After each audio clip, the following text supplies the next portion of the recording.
Eles aí estão, recebam com grande aplauso os doutores do Boa Tarde.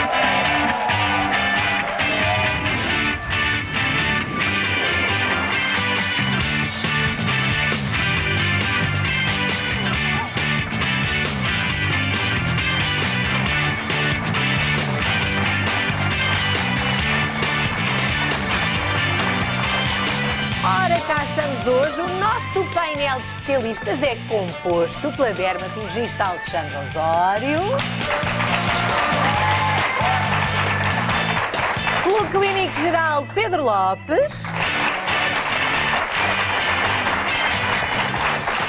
pela psicóloga e especialista de sono Helena Rebelo Pinto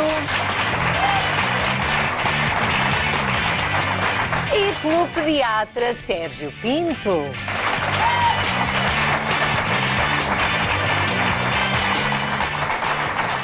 E hoje espero mesmo que tenham passado uma boa noite de sono, de domingo para segunda. Geralmente as de sábado para domingo são sempre um bocadinho melhores do que as de domingo para segunda, não acham? É sempre assim melhor. Mas vamos começar com um assunto que pode causar alguma estranheza para muitas pessoas. Todos sabemos a importância do sono na nossa vida, mas será que sabe que alguns especialistas de sono defendem que os casais devem dormir em camas separadas para bem da saúde? É verdade, há quem defenda esta tese e o Boa Tarde foi para a rua ouvir opiniões. Eu acho que, em termos de comodidade, é evidente que as camas separadas são naturalmente, porque há pessoas que se mexem muito, outras que se mexem menos e, portanto, será simpático por vezes as pessoas dormirem em camas separadas. Possivelmente e de certeza na mesma cama, a não ser que esteja muito calor. Se é um casal, o objetivo é estarem juntos, não separados. Depende. Pode haver ocasiões em que é preferível dormir em camas separadas, mas isso depende dos casais. Mas em que ocasiões, por exemplo? Sei lá, no verão, quando estão demasiado cansados e não dormem e impedem o companheiro de dormir. Acho que tem que saber conviver com isso.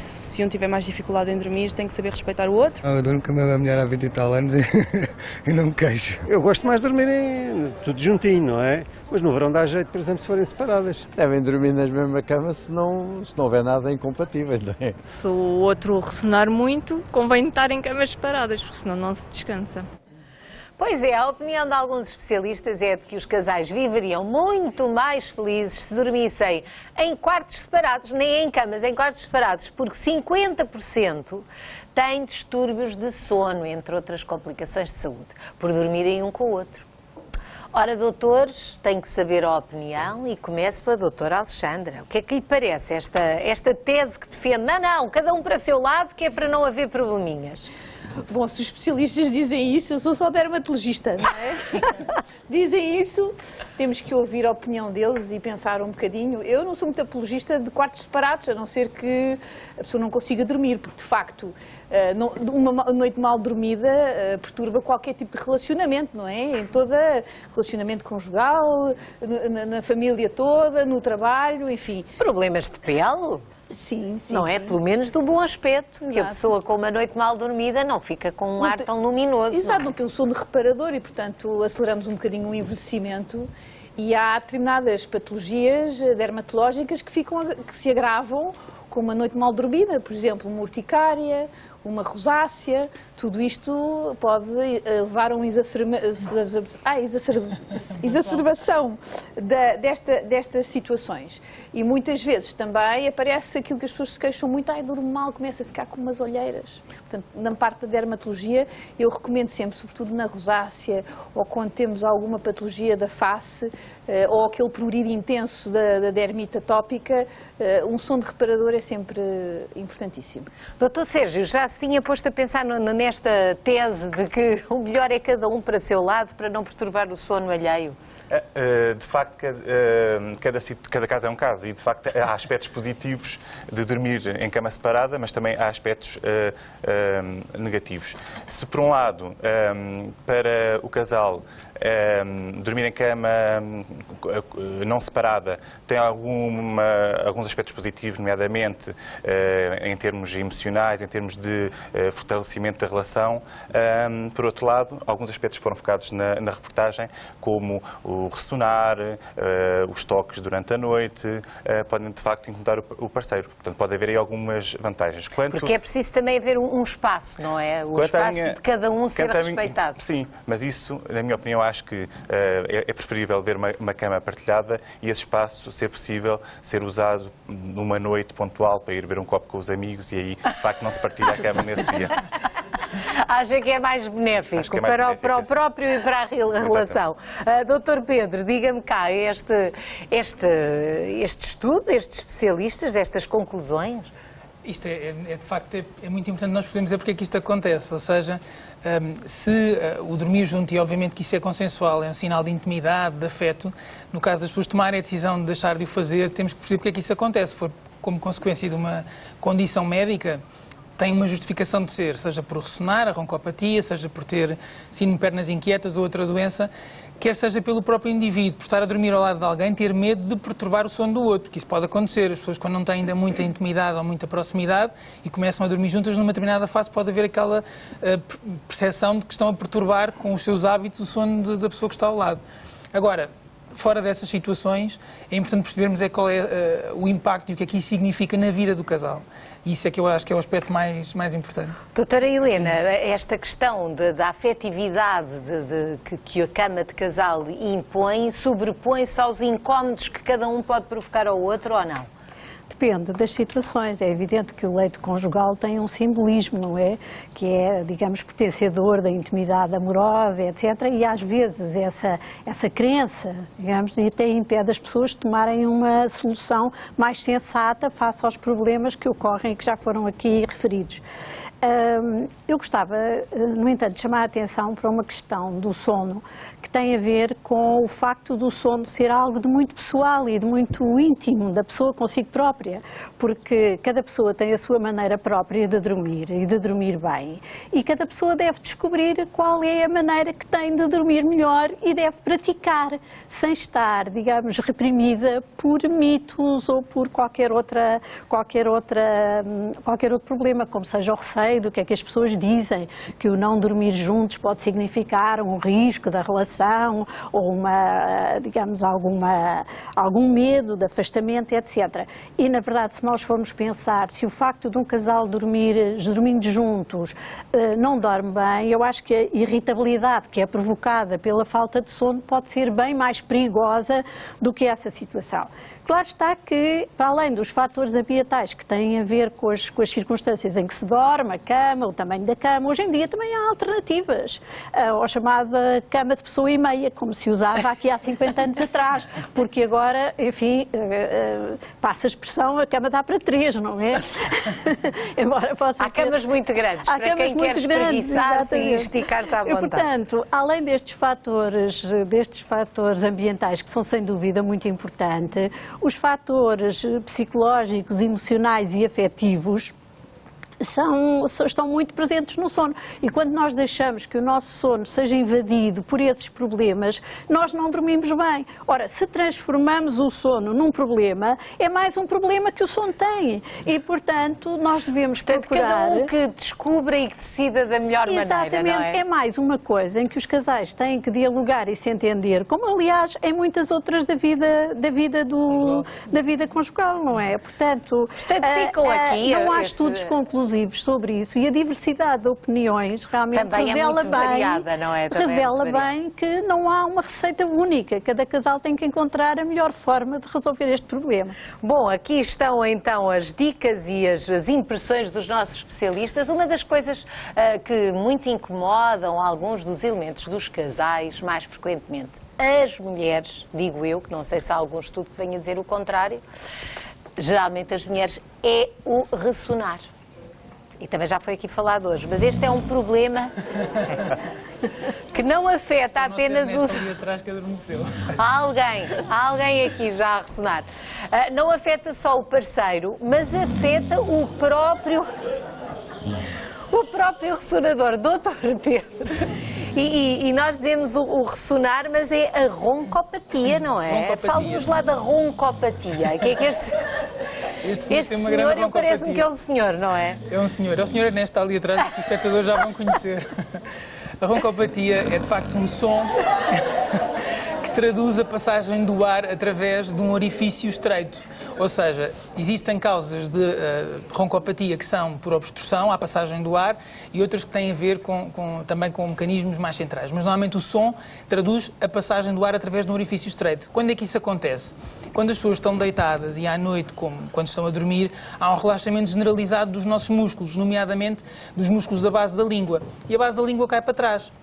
Portanto, o que acontece é que as pessoas, quando estão, em particular, de barriga para cima, se têm um bocadinho de peso a mais, muitas vezes, ou se têm um pescoço mais curto, porque há assim um biotipo, um tipo físico que caracteriza muito estas pessoas, a passagem do ar torna-se ruidosa e as pessoas ressonam, obviamente. E isto pode trazer algumas complicações, sobretudo se estiver associada a uma outra situação, que é a apneia obstrutiva do sono, em que a pessoa, para além de ressonar e de ter sonolência nos momentos diurnos, naqueles momentos mais monótonos, que podem ser, por exemplo, conduzir ou outros, ou ver televisão, podem acontecer depois paragens da respiração durante o sono. Quando existe a conjugação destes vários fatores, falamos então de um outro síndrome, que é o tal síndrome da apneia obstrutiva do sono, que esse sim representa um fator de risco cardiovascular importante e deve ser um motivo de avaliação médica e de tratamento, porque existem vários tratamentos para estas situações e temos que perceber é que no contexto do ressonar não devemos pensar que é normal a pessoa ressonar, devemos é perceber se há mais alguma situação que esteja aqui associada e abordar o problema de saúde, porque pode de facto tratar-se de uma doença. Porque às vezes há pequenos truques que podem resolver, outras vezes a situação é mais complicada, não é? Pode ter mesmo a ver com problemas respiratórios complicados ou com outros fatores. Tem algumas dicas assim para quem tem lá em casa estes ruídos? As senhoras também ressonam e não podemos pensar que isto é um problema exclusivo dos homens. Não, mas as senhoras gostam de pensar que são mais delicadas e que elas não produzem estes sons assim, Para não as senhoras temos aqui uma solução muito importante, que são tampões auriculares, ou seja, tampões mas isso, para os para quem ouvidos. se habitua a dormir assim, é um sossego, claro não que é? sim. Não há barulho nem de autocarros, nem de carros, nem de ressonar. Portanto, temos aqui uma solução que pode ajudar os parceiros ou parceiras de pessoas que ressonam a dormir um pouco melhor e isso não ser um fator de disrupção entre o casal. Depois temos algumas coisas que podem ajudar. Temos aqui aquelas tiras que se aplicam aqui por cima na pirâmide nasal e que ajudam, no fundo, a abrir as asas do nariz. As asas do nariz são esta zona de tecido mole do nosso nariz e, portanto, abrindo um pouco as asas do nariz ajuda-nos a respirar melhor. Ou então existem estas pecinhas, que são estas molas, que se introduzem dentro do nariz e que ajudam a alargar um pouco as fossas nasais. Isto corrige um problema de obstrução. Depois isso não incomoda, essas coisinhas? A pessoa habitua-se. Portanto, ao início é natural que a pessoa estranhe e custe um pouco mais a adormecer, mas é como nós trocarmos o relógio de punho de um dia para o outro. Se nós habituamos a usar o relógio na mão direita e mudarmos para a mão esquerda, no primeiro dia estranhamos, ao segundo já nos habituamos. Isto é a mesma coisa, se a pessoa ressonar muito e se o sono for pouco reparador, o facto de ter estes auxiliares que podem minimizar o impacto disso na qualidade do sono é muito importante. Se for suficiente, porque na maioria dos casos de facto não é. E é muito importante que as pessoas procurem o seu médico assistente ou um médico de otorrinolaringologia para perceber se existe alguma alteração anatómica que possa ser corrigida, nomeadamente correção ao nível do septo nasal, porque às vezes há desvios do septo que condicionam a obstrução à passagem do ar, correção do palato, há mesmo umas próteses que se podem aplicar sob orientação médica no período da noite para corrigir alguma alteração. Existem os aparelhos de pressão positiva para as pessoas que têm a apneia do sono, que no fundo detectam as tais paragens respiratórias e fazem uma pressão que leva à insuflação de ar, de oxigênio, tanto nas pessoas nesses momentos de apneia e que podem ajudar a corrigir também essas situações. Portanto, a boa notícia é pode-se corrigir, há vários pode-se fazer alguma coisa. Procurem não é? um médico e esclareçam o porquê de ressonarem, se isso é uma coisa que é regular. Obviamente que uma pessoa que bebe um pouco mais de álcool nesse dia vai ter provavelmente uma tendência maior para ressonar. Se está mais cansado tem mais tendência para ressonar, mas quem ressona sempre, e se a simples mudança de posição não minimiza o ressonar, procurar um médico e a solução. Pequenina, grande, há várias. Ora, nem só o ressonar tem a roncopatia, tem impacto na qualidade do nosso sono. Aliás, são muitos fatores com influência, mas eu gostaria que a doutora Helena nos explicasse agora como as novas tecnologias, vejam só, tanta coisa que se inventa e agora, afinal, as novas tecnologias, doutora Helena, podem afetar e muito o nosso sono. Seguramente que sim, é um tema preocupante que afeta toda a gente. Normalmente preocupamos-nos muito com os adolescentes e com as crianças, mas afeta as pessoas mais velhas e as pessoas que ficam a trabalhar, por exemplo, no computador, pela noite dentro, ou no Facebook, ou a ver televisão no quarto. Ou com um telemóvel. Ou com um telemóvel, que os adolescentes costumam ter debaixo do almofadão, onde vão recebendo mensagens durante toda a noite, mensagens do género, já estás a dormir? Ou ainda não? E, portanto, tudo isto são perturbadores do sono. E são perturbadores do sono por dois motivos. Em primeiro lugar, e refiro-me sobretudo ao computador, porque há uma ativação, quer dizer, há estímulos luminosos que são ativados antes da hora de ir dormir, que é exatamente o contrário do que deve acontecer. Como sabem, nós dormimos melhor se dormirmos no escuro, não é? E, portanto, impede a produção de melatonina que nos traz o sono, isto por um lado, e por outro lado também porque introduz uma grande quantidade de estímulos diversificados que no fundo são ativadores, quer ativadores de natureza cognitiva, porque nós estamos a procurar no computador qualquer coisa, fazer uma pesquisa, quer de natureza emocional e, portanto, isso prolonga-se pelo período que antecede a noite e como que invade, digamos, o nosso sono. Tal como quem diz esses aparelhos diz o televisor no quarto, não é? Sim, embora o computador seja uma luz mais forte e mais próxima, não é? Mas no fundo a grande questão é misturar com a noite aquilo que normalmente, com o sono, aquilo que normalmente se faz durante a vigília. E há pouco estávamos a falar de um tema que não é consensual, mas este é um tema consensual no sentido em que os diversos estudos que têm sido feitos em vários países têm demonstrado realmente, têm chegado a conclusões muito semelhantes. E refiro a este propósito uma investigação que tem estado a ser conduzida em Portugal não é? Com cerca de 7 mil adolescentes, feita no centro da professora Teresa Paiva, Faculdade de Medicina e no curso de Psicologia da Universidade Católica, que eu agora estou a coordenar, e estudaram-se os hábitos de sono dos adolescentes e as suas relações com saúde mental, designadamente com depressão, ansiedade, stress, etc. E os jovens portugueses adolescentes andam a dormir menos do que deveriam. Andam a dormir cerca de 1h30, 2 horas menos do que devem dormir para a sua idade. Não sei se as pessoas têm ideia de quanto é que se deve dormir numa determinada idade. Nós costumamos ter um marco que é 10 anos, 10 horas, sendo que as crianças mais novas devem dormir menos e, enfim, os mais velhos um pouco menos tempo, embora nos adolescentes haja uma necessidade acrescida de dormir, mas realmente nós temos 75% dos adolescentes que dormem menos de 8 horas. Portanto, estão muito aquém daquilo que é necessário dormir. Claro que aqui também há uma componente social, de estilo de vida, de atração por atividades, vida notívaga e etc. Mas a verdade é que os estudos revelam que os adolescentes que fazem um maior uso de tecnologias, designadamente que veem televisão no quarto ou usam o telemóvel à noite, são aqueles que apresentam índices mais elevados de ansiedade e também que se queixam enormemente de dores de cabeça. Mais as raparigas do que os rapazes? Sim, a situação da privação de sono agrava-se com a idade. Quanto mais se aproxima dos 16, 17 anos, mais gravosa é, e a situação é, em geral, mais grave nas raparigas. As raparigas nunca se calam, depois põem-lhes um computador, uma coisa ali com conversa para trás e para a frente, mas isto é muito importante este alerta que deixa aqui, porque de facto já vimos aqui várias vezes, nos doutores, no Boa Tarde, tudo o que pode resultar em falta de sono, problemas de saúde muito complicados. Portanto, ainda bem que a doutora Helena nos chamou a atenção para isso. Que com os jovens a questão ainda é mais grave, porque não é só uma questão de bem-estar e de qualidade de vida como acontece nos adultos. É que há um risco acrescido de diversas doenças crónicas graves e, sobretudo, está em causa o seu desenvolvimento cognitivo, o seu desenvolvimento emocional e até o seu comportamento social.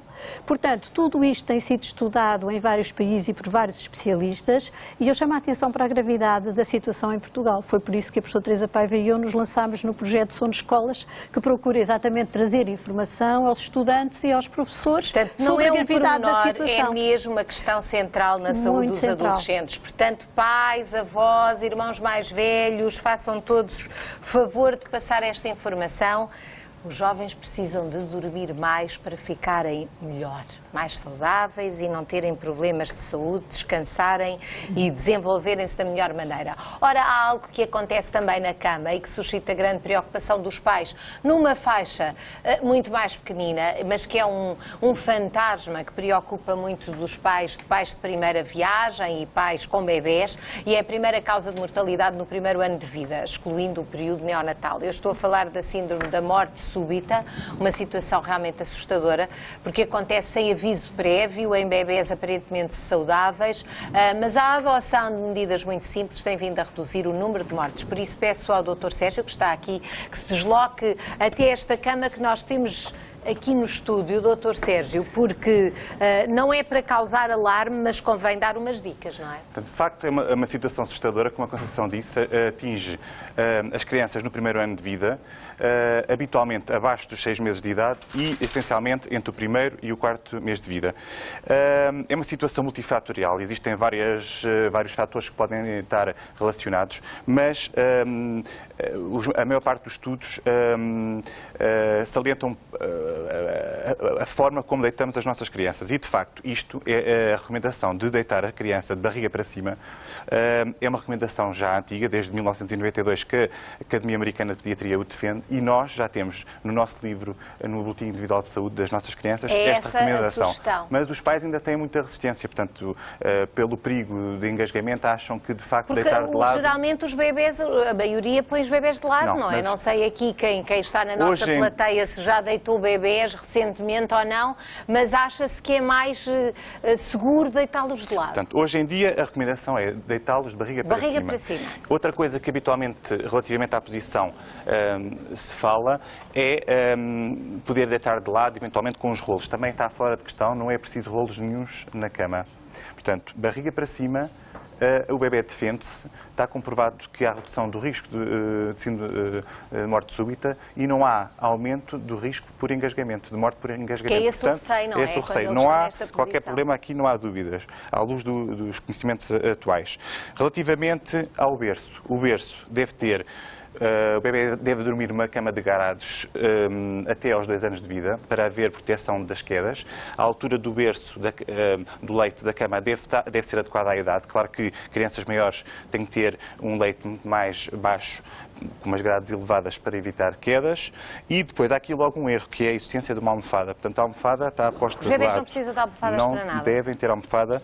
Toda a gente gosta de pôr uma almofadinha no bebê, nem que seja assim pequenina, não é preciso. Não é preciso, portanto, colchão duro, ausência de almofada, na horizontal. E, eventualmente, podemos aproveitar, já que estamos a falar da inclinação da cama, podemos, em determinadas situações, crianças com refluxo gastroesofágico, que bolsam muito, usar uma certa altura na parte da cabeça. Ou seja, debaixo do colchão podemos usar a almofada, ou então umas listas telefónicas, que também temos aqui, para fazer uma ligeira elevação. Claro que isto depois tem que estar bem apoiado. Não é preciso ser um grande exagero, mas um bocadinho só. O exagero vai depender da criança. Há crianças que precisam de um exagero, mas habitualmente não é preciso. Portanto, vale mais levantar um bocadinho e a posição da criança ser toda uniformemente levantada. Se forem crianças de bolsar muito. Exatamente. Portanto, a almofada vamos deitar fora.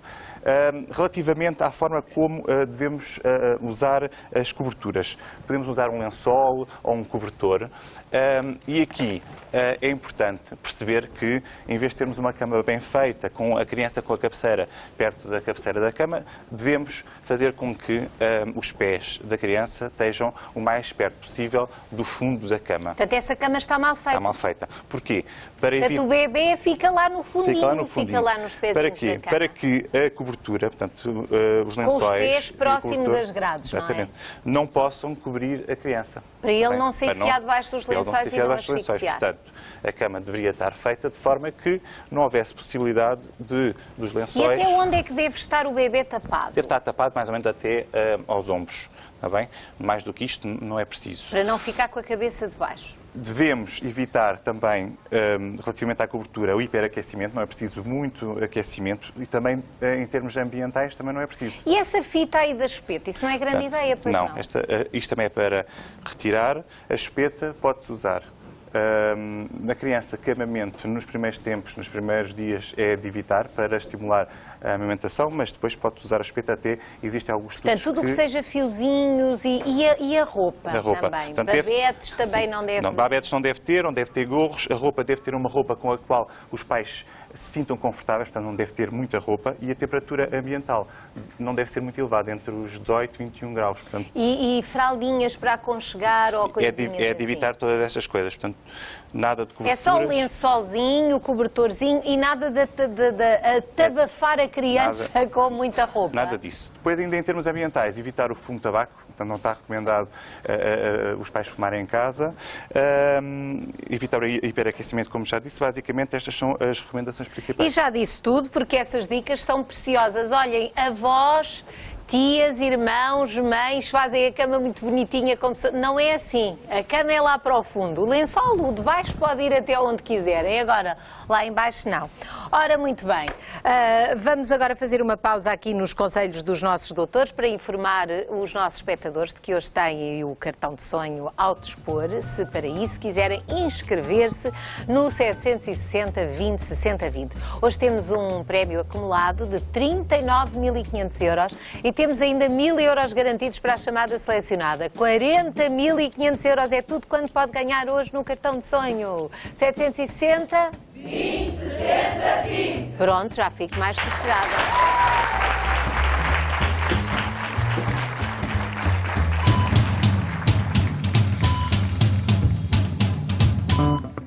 Já a seguir, saiba se deve ou não partilhar a cama com os filhos e ainda quais os principais cuidados que deve ter com os acamados. Temos estado a falar sobre questões de saúde relacionadas com a cama. Doutora Alexandra, agora é a sua vez. É possível que determinado tipo de roupa ou determinado tipo de lençol possam trazer-nos inconvenientes, desconfortos e até probleminhas de saúde? É verdade. É verdade. Tecidos ásperos, de má qualidade, sobretudo o poliéster, que aumenta a temperatura, é muito áspero e provoca um exacerbamento de algumas doenças cutâneas, nomeadamente a dermite atópica, em que a criança ou o adulto tem muito prurido, muita comichão. Um tecido áspero vai aumentar ainda mais a comichão. Portanto, há pessoas muito mais sensíveis ao toque daquilo que está em contato com a pele. Sim, porque a dermite atópica é uma doença genética, é reativa a determinadas situações ou patologias e é exacerbada pode ser exacerbada com o toque um bocado mais áspero do lençol. Que, aliás, também exige produtos próprios até para o banho e cremes próprios, porque é realmente de uma sensibilidade enorme e quando dá comichão dá reações terríveis. Exato, portanto, o que eu recomendo é tecidos de algodão. Claro, tecidos limpos, bem passados a ferro também é importante, porque a fibra fica um bocadinho mais suave. Ora, muito bem, é normal também, ao fim de umas boas horas de sono, acordarmos com marcas que podem ser da roupa, mas também dos vincos, da forma como estamos a dormir e não nos apercebemos. Resultado desses vincos que temos no rosto e não só, às vezes no peito, as senhoras também têm mais, isso pode... há quem tenha medo das rugas. É verdade. Rugas na cara por causa dos vincos, faz sentido ou é um mito? Faz sentido a partir de certa altura, vai depender também do envelhecimento, não é? Os vincos, quando nós estamos a dormir, a pressão do corpo sobre um lençol dobrado induz o aparecimento do vinco, que pode ser no braço, pode ser na cara, pode ser no peito, mas se tivermos uma boa elasticidade... Bom, aqui neste caso isto é que foi uns vincos mesmo da roupa toda amarrotada. Exatamente. Mas também estamos a falar, se calhar, de uma pessoa muito sensível. Sim, talvez uma dermite atópica também associada com um lençol assim, mais agressivo e áspero, a compressão pode dar origem a estes vincos. Mas eu estava a dizer que quando a elasticidade está mantida e não há um envelhecimento da pele, os vincos, apesar de aparecerem de manhã, vão desaparecendo progressivamente com as horas. Quando já temos um certo envelhecimento da pele, esse vinco pode ficar mais tempo e até pode aparecer um bocadinho uma ruga naquela zona. Por exemplo, eu recomendo as pessoas que se querem manter jovens dormirem de barriga para cima. Como os bebés que vimos com Porque se dormir de lado, há uma certa compressão das estruturas, digamos até há um certo limite, há uma alteração da microcirculação local, há um desvio das estruturas e o próprio envelhecimento do tecido faz com que haja uma queda da estrutura. E aparecem aqueles vincos, os vincos no decote também, que são no fundo são as primeiras rugas que são difíceis de tirar. O problema, Dr. Pedro, é para quem ressona, porque se calhar de barriga para cima nunca se pode ter tudo, não é? Não se pode ter inimigo do bom. Por isso o que eu recomendo é lençóis de algodão, nada de poliéster, bem passadinhos para não serem ásperos ir rodando se puder ser, mas não, se não for esse o caso. E atenção realmente aos vinhos, porque há quem ponha também o braço por cima quando entra a luz de manhã, ou seja, as pessoas acabam por nem se aperceber muitas vezes que estão a fazer muita pressão sobre um do lado. Quando eu faço uma avaliação da cara, a partir de certa altura, as pessoas doutora, tenho mais esta ruga deste lado mais vincada do que o outro. Eu pergunto, dorme mais para esse lado ou não? E é sempre para o lado onde aparece a ruga, é para onde a pessoa dorme. Eu espero que agora não tenha provocado insónias a ninguém. Agora as senhoras querem ficar muito bonitas, nem dormem. Não, para mas não eu ficarem recomendo um bom creme. Mas é preciso ter atenção a isso também, não é? Também, mas quem é mais agora se fizer um bom plano de anti-envelhecimento e com bons cremes, pronto, para a pessoa que não consegue dormir barriga para cima, que às vezes é difícil, eu recomendo um bom tratamento anti-envelhecimento. Pelo menos durante o dia tratem da pele. E uma noite bem dormida, que assim recupera bem. Ora, agora vamos falar sobre um assunto com alguma delicadeza que provoca desconforto e vergonha e talvez por esse motivo muitas das pessoas acamadas preferem ser tratadas por familiares que não sendo profissionais de saúde muitas vezes não sabem bem como fazer os cuidados básicos, mas o Dr. Pedro vai explicar alguns desses cuidados. Dr. Pedro está pronto. Eu hoje tenho imensa pena, não posso ajudá-lo, porque estou aqui, não posso acompanhá-lo, estou aqui com a minha perna partida. Temos que falar da minha perna aqui. Vamos até aqui junto da Teresa. Que isto ainda está para durar. Viemos até aqui junto a Teresa. Tem aí a Teresa que amavelmente está acamada, mas é só por hoje. É só por hoje e só por um bocadinho. Só por agora. E temos aqui uma situação em que, de facto, pegando naquilo que estávamos ainda agora a falar, a cama e o leito onde um acamado está todo o seu tempo deve ser cuidado, ou seja, deve ser um sítio limpo, deve ser, e ter cuidado quando se alimenta a pessoa na cama para que não fiquem restos de comida depois na cama. Migalhinhas, migalhas, de açúcar, exatamente, tudo o que possa com o atrito provocar pequenas lesões. Depois manter sempre, usar lençóis de algodão, porque são muito mais transpiráveis e são muito menos agressivos para a pele. Outro aspecto que é importante é manter sempre a roupa da cama bem esticada e, portanto, deve haver esse cuidado com alguma frequência. E depois há algumas medidas gerais que devem ser tidas em conta. Dois aspectos só de ambiente, fundamentalmente, têm que ver com, numa pessoa que esteja acamada, aqui temos a questão do design, mas não usar uma cama tão baixa.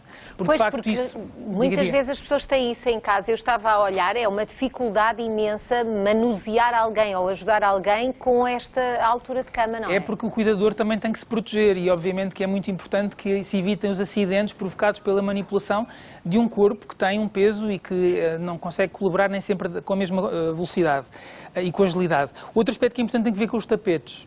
Nós temos aqui um tapete, os tapetes não devem ser daqueles tapetes pequenos e que se mobilizem com facilidade, ou seja, devem ser antiderrapantes para evitar as quedas, tal como eu vou mostrar em seguida. Quando nós tentamos levantar alguém, se o tapete que está por baixo dos nossos pés e os sapatos que nós usamos forem sapatos que não sejam antiderrapantes, podemos ter um acidente. Um problema mesmo complicado. Então Exatamente. Vamos lá exemplificar como é que nós podemos ajudar a sentar alguém que está acamado. Vou aqui destapar a Teresa e um dos primeiros aspectos que é muito importante é, na própria cama, alguns cuidados a ter. O primeiro é esta posição que a Teresa adotou não é a posição mais adequada. Nós devemos garantir que a pessoa consegue ter as mãos ao longo do corpo e mexer-se com conforto.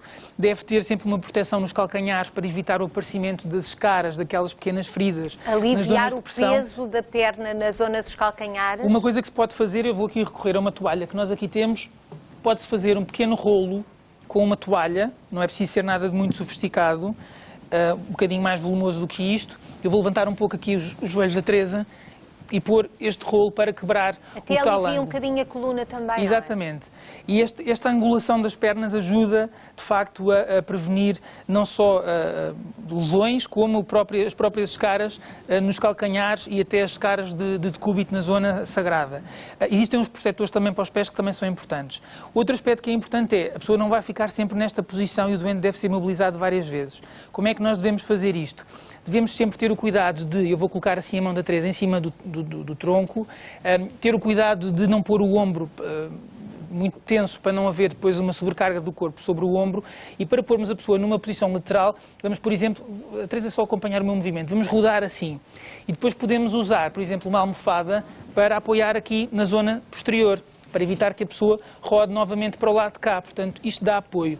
Podemos usar outra almofada, depois, por exemplo, para apoiar este bracinho, para não ficar assim pendente. Pôr aqui uma almofada e a pessoa ficar com o braço por cima da almofada. E outra entre as pernas, para também não haver tensão entre os joelhos e entre os próprios calcanhares. Vou aqui retirar a almofada, a Teresa vai voltar à posição inicial.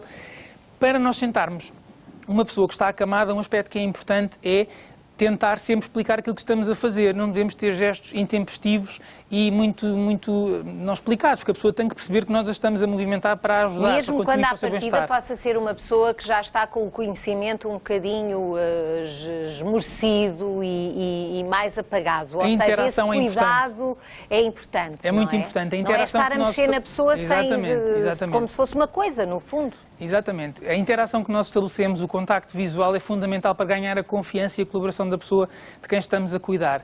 Para nós, por exemplo, sentarmos alguém que está acamado, aquilo que devemos fazer é pôr assim a mão por baixo dos joelhos, levantar ligeiramente os joelhos, pedir à pessoa, e vou explicar, Teresa, agora vai fazer força nos calcanhares quando eu disser, está bem? Portanto, eu vou largar os seus joelhos, vai fazer força nos calcanhares quando eu disser, vou pôr as mãos assim em cima, por baixo das axilas da Teresa e vou levantá-la. Correto? Obviamente que aqui nós não temos uma cabeceira para ajudar e, portanto, esta pode ser uma limitação. É preciso acautelar que seja uma cama que permita isso. Se repararam na minha posição, eu não estive assim, com os meus joelhos não fletidos. As suas costas. Exatamente. Ou seja, eu tenho que ter o cuidado de fletir os joelhos para evitar o peso sobre a minha coluna. E isto é muito importante. Para pormos a Teresa de pé, o que é que nós vamos fazer? Vamos fazer o mesmo gesto, portanto, vamos pô-la assim, com os joelhos fletidos, vamos sentá-la. Apoiamos assim atrás, vamos rodar sobre os glúteos para pôr os pés no chão. A Teresa está sentada e agora ela vai põe as suas mãos em cima dos meus ombros, vai apoiar os pés contra os meus pés e vamos levantá-la. Ai, os pés contra os pés. Para não escorregar. Podemos, inclusivamente, se a pessoa tiver menos tonicidade nas pernas, ajudar com os joelhos. Isso também ajuda. E depois vamos dar pequenos passinhos. Vamos dar pequenos passinhos até aqui ao cadeirão. Pode ser passinhos mais pequeninos ou passinhos maiores. Sempre com esse amparo, não é? Sempre com o amparo debaixo das axilas e sempre garantindo que os pés estão apoiados nos meus. E agora a Teresa vai sentar. Portanto, sendo esse cadeirão baixo, se ele tivesse uma almofadinha para amortecer, atrás, para amortecer o impacto, seria bom. Exatamente. Dr. Pedro, além destes problemas de rodar, de levantar, de sentar, há a questão das fraldas. Muita gente está acamada e eu peço à Xana que entre agora com um pequeno. Não vamos sujeitar a Teresa a esta mudança. Teresa, se quiser estar aí sentada a acompanhar, esteja à vontade. Muito obrigada. Mas vamos trazer um boneco muito esquisito. Vão estranhar imenso o ar deste boneco, mas é um simulador. É assim que os profissionais treinam, é com um simulador destes. É o Sr. Ernesto que estava ali atrás. É um que ressona, pelos vistos, é um que ressona. Mas, de facto, é assim que treinam, não é, Dr. Exatamente. Pedro? Obrigado. Antes de mais, devemos ter sempre o cuidado de ter à mão tudo aquilo que vamos precisar para fazer este gesto. Temos aqui em cima desta mesa alguns materiais que vão ser precisos, eu aqui não vou usar, mas temos aqui luvas que são sempre importantes, produtos de higiene, quer para limpeza, quer para hidratação das zonas genitais, porque obviamente que vamos mudar uma fralda, é preciso limpar, é preciso garantir uma boa higiene e uma boa hidratação. Isso é muito importante, todos os bocadinhos, até porque muitas vezes são pessoas com idade, têm muitas preguinhas na pele. Exatamente. É preciso deixar a zona limpa e seca, não é? Exatamente. Toda a zona. Para evitar as micoses e outro tipo de eritemas que podem surgir na sequência desse contacto frequente com fraldas úmidas em ambientes que são úmidos. Portanto, o que é que nós vamos fazer? Se for um ambiente mais exposto, devemos proteger com o lençol para a pessoa não estar desnuda, exposta. Devemos explicar, obviamente, o que é que vamos fazer. Vamos começar por fletir um bocadinho aqui as pernas, desapertar estes elásticos da fralda. Portanto, fletir as pernas é sempre um bom truque. Aliviar um bocadinho para tentar ganhar aqui alguma mobilidade das pernas e não haver esta questão. Tiramos aqui os elásticos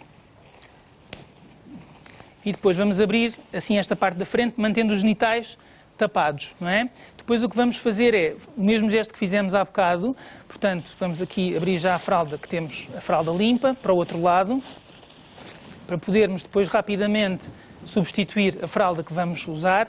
Vamos rodar a pessoa para o nosso lado, aqui o braço não ajudou, e vamos enrolar assim a fralda até tocar no lençol. Voltamos para este lado,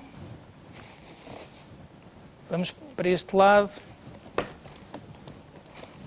e vamos retirar a fralda que ficou suja e pô-la, obviamente, no seu reservatório depois adequado. Voltamos a rodar para este lado. Temos aqui a fralda.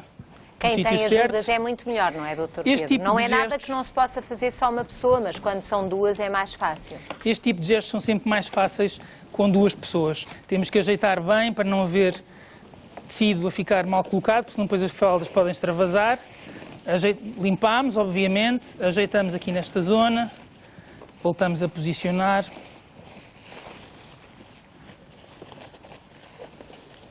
E é só com os adesivos, e hoje as fraldas são muito práticas. Portanto, não tem nada a ver com mudar uma fralda a um bebê, não é? Não, temos que ter sempre o cuidado de ir interagindo com a pessoa, falando com ela, para garantir que ela vai colaborando. Porque, Dr. Pedro, isso é muito importante, porque mesmo com pessoas que não estão na posse do conhecimento, o tom de voz com que se faz isso, toda a atitude da pessoa que está a fazer um gesto desses, pode ser mais relaxante ou mais enervante, de acordo com o comportamento que a pessoa tem, não é? Se a pessoa está muito em stress, se está muito irritada a fazer isso passa, não é? Claro que sim. E é muito importante estes laços de confiança, que são momentos de intimidade também e que devem transmitir confiança e afeto ao mesmo tempo.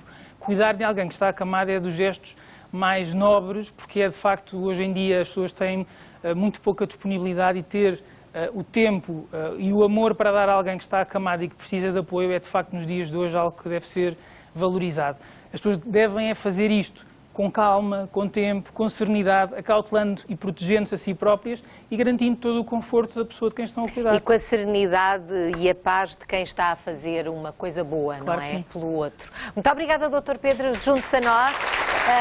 Teresa, muito obrigada pela sua disponibilidade. Enfim, já falámos sobre os casais dormirem ou não separados. Agora tenho uma pergunta para o nosso médico pediatra e também para a psicóloga especialista de sono, que tem a ver com as crianças dormirem ou não com os pais. Dr. Sérgio, eu começo por si. Não sei se essa pergunta ocorre muitas vezes nas suas consultas, se calhar sim, não. Ocorre muitas vezes. E, de facto, a minha experiência como pediatra, como tio de muitas crianças, como amigo de muitos amigos que têm filhos e também como pai, é que, de facto, a nossa realidade não se afasta nada de realidades de outros países onde existem estudos nesta área. Por exemplo, nos Estados Unidos há alguns estudos que apontam para que cerca de 50% das crianças adormecem ou passam algum período da noite na cama dos pais. E, de facto, isto não deve acontecer. Não deve acontecer porque não é bom para os pais, porque, de facto, interfere na qualidade do sono dos pais, e os pais com um sono mau, naturalmente, vão ter uma vida menos boa, portanto, uma qualidade de vida menos boa durante o dia. Não é bom para a relação entre o casal, entre os pais, do ponto de vista afetivo, portanto, tem algumas consequências, e não é bom para a criança, nomeadamente não estimula a sua autonomia e até põe em riscos desnecessários, nomeadamente quedas e de asfixia. Ora, por isso não está recomendado. Não está recomendado. Doutora Teresa, e de facto, como diz o Dr. Sérgio, os pais, o desenvolver a autonomia é o que os pais fazem, querem que eles sejam autónomos a fazer isto, a fazer aquilo, mas depois há muitos que não resistem ao miminho de ter ali os bebés. E sobretudo nas famílias, nas chamadas famílias monoparentais, não é? Em que não está o pai presente ou não está a mãe, e se calhar acontece com mais frequência. É verdade, em Portugal acontece muito, e não se pensa que é apenas com bebés. Prolonga-se muitas vezes